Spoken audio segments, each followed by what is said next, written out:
More than 300 were seriously hurt. Many were friends, many had futures. Hundreds of parents braved the rain to come together outside Ibrox, calling for something to be done about the rise in knife crime and deaths across Scotland. Former Rangers striker Mark Hateley joined Parents Against Knives at Ibrox. The group was founded by the family of Kory McCrimmon, who organised the march to highlight the increase in fatalities and serious injuries involving weapons among young people. 16-year-old Kory died after being stabbed in the East End of Glasgow in May last year. A 14-year-old boy has since been sentenced to 5 years detention after admitting culpable homicide over his death. Kory's aunt, Jackie McTaggart, says something has to be done to prevent more young people dying. Enough's enough. We can't take any more. No more knives. We want something better for our kids, something better for our teenagers, so that they don't feel the need to be picking up knives, going out and thinking they have to be brave and bold and showing off with these big blades, and then things happen, people use them and people die. Communities need to be involved, the police need to be involved, the government needs to be involved. Everybody, youth leaders, teachers, schools, everybody has a part to play in this. So if we want to save our kids, we all have to work together, and that's what we're here for today.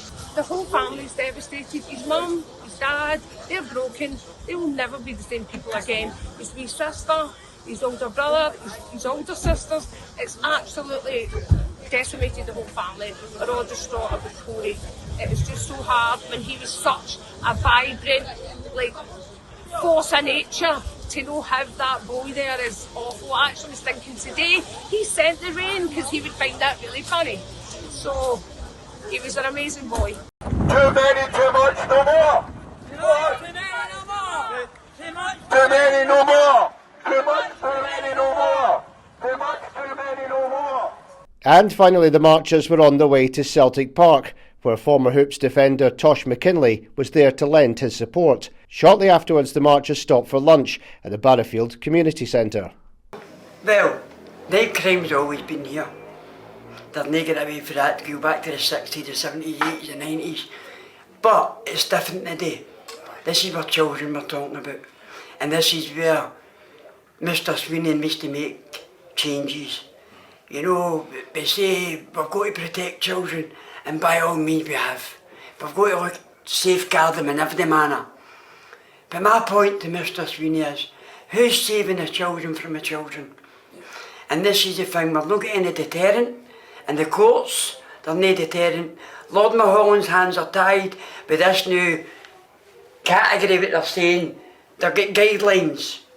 Now, on my day, you do the crime, you do the time. And that's all we ask for, justice. And justice hasn't been served in our case. And the other matter is the police. Mr Sweeney will say the police have got their powers. The police will tell you they haven't. They've not got the powers when it comes to children. So Mr Sweeney, give the police their powers. Make a difference, that's all we ask. The march comes in the wake of the deaths of 15-year-old Eamon Teckley, who was stabbed to death in the Maryhill area of Glasgow at the start of March. Two boys aged 14 and 16 have appeared in court charged with murder. And 16-year-old Caden Moy was found seriously injured on Irvine Beach in North Ayrshire after police were called to the area at around 6:45 p.m. on the 17th of May. A 14-year-old boy and two 17-year-old boys have appeared in court charged with murder following his death. Speaking at the time, Will Lynon from the Scottish Violence Reduction Unit said there's a lot of work to be done to reduce knife crime. We lose lives, we see young people injured, we see anybody injured through weapons and through violence. It's something we have to be concerned about. Scotland has been on a remarkable journey reducing the violence from the heydays of the 2000s to where we are just now, and we're a different country. But that shouldn't take away from losing lives. It shouldn't take away from the violence that we see just now. Scotland still has a way to go. We can't accept where we're at, and we can't accept the realities of knife crime. Regardless of the recent incidents or not, it's the shock of violence. Violence in our communities, violence involving young people using their lives is always tragic. It should make us angry. It should make us, want to do something. It's not something that we should accept. Losing one life in Scotland is one life too many. So regardless of that journey that Scotland's been on, it's something that actually we need to step up and do more, and step up and do it now. And during First Minister's questions last month, the Scottish Conservative leader Russell Findlay branded the Scottish Government's approach to knife crime as weak. Last Saturday, 16-year-old Caden Moy was stabbed to death on Irvine Beach. And less than 24 hours earlier on Portobello Beach, a 17-year-old was allegedly stabbed.